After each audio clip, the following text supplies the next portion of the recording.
নাদনঘাট ব্রিজের তলায় গেছিলাম কিছু ছবি শুট করতে, তখন তো দেখছি শুধু মানুষের গুয়ের গন্ধই পাওয়া যাচ্ছে।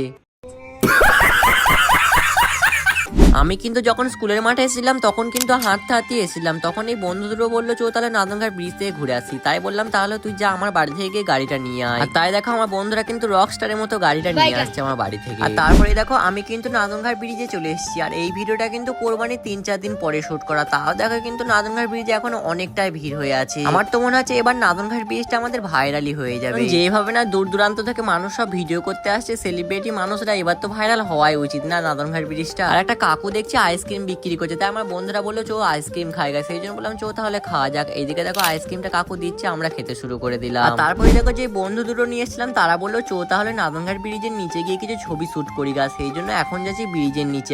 আমার একটা ইউটিউব থেকে সাবস্ক্রাইবার বলেছিল তার নামটা নিতে, চলো তাহলে তার নামটা নিই। মনিরুল ইসলাম তোমার নামটা তাহলে নিলাম। হ্যাঁ যাই হোক ভাই, আমাদের নাদনঘাটের ব্রিজটা কিন্তু নিচে থেকেও বেশ সুন্দর লাগছিল। ওইদিকে যে বাঁশগুলো দেখতে পাচ্ছ না, কিছুদিন আগে আমার ব্রিজটা রিপেয়ারিং এর কাজ হচ্ছিল, সেই জন্য সেই বাঁশগুলো লাগানো হয়েছিল। সব ঠিক আছে, আমরা না হয় ব্রিজের নিচে এসে ছবি তুললাম, কিন্তু ভাই মানুষের গুগু কেমন একটা গন্ধ পাওয়া যাচ্ছিল। আর এখন যে ভাইটাকে দেখতে পাচ্ছ না, এই ভাইটা এখন গেঞ্জিটাকে খুলে টেকে পাতলাটাকে দেবে, সেই জন্য পাতলাটাও দেখো এখন তার জামাটা খুলে টেকে তারটা ভাইটাকে দিচ্ছে। একবার ছেলেগুলোর হাসি দেখো, ওরা যে ছবি তুলতে আসেনি ভাই, বিয়ে করতে এসছে এরা।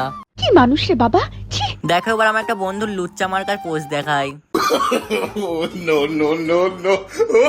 ব্রিজের তলায় ছবি শুট করার পর এখন যাচ্ছে একটু উঁচু পান, মানে উঁচু থেকে ব্রিজের ব্যাকগ্রাউন্ডটাকে নেবো সেই জন্য। আর হ্যাঁ, আমি আমার একটা নিজের অভিজ্ঞতা থেকে বলছি ভাই, দেখবে আর 1 বছরের মধ্যে আমাদের নাদনঘাট ব্রিজটা কিন্তু প্রচুর তাড়াতাড়ি ভাইরাল হয়ে যাবে। ছবি তোলার জন্য মানুষ কি না কি করতে পারে। দেখো একটা ঘাসের জঙ্গলের মধ্যে ঢুকে পড়েছে আমার এই বন্ধুটা। ব্রিজের নিচে থেকে যখন উঠছিলাম তখন এই ছেলেগুলো দেখলাম যে গর্তটার মধ্যে টিপ করছে। আসলে যে আগে রিপেয়ারিং হয়েছিল সেখানে একটা ফাঁক ছিল, সেই জন্য আমিও তাদের সঙ্গে একটু টিপ করা শুরু করে দিলাম। অনেকক্ষণ চেষ্টা করার পর আমার একটা ঢিলাও ওই গর্তের মধ্যে গিয়েছিল। যাই হোক, ওদের সঙ্গে কিছু খেলা করার পর আমরা কিন্তু এখন চলে এসেছি ইসলামপুর ব্রিজে। আর আজকের মতো আমি কিন্তু ভিডিওটা এখানেই শেষ করে দিলাম। যদি ভিডিওটা ভালো লেগে থাকে তাহলে চ্যানেলটা সাবস্ক্রাইব করে একটা লাইক করে দিতে পারো, ইনস্টাগ্রাম থেকে হলে ফলো করে দিও। বাই বাই, দেখা হবে কোনো একটা ভিডিওতে।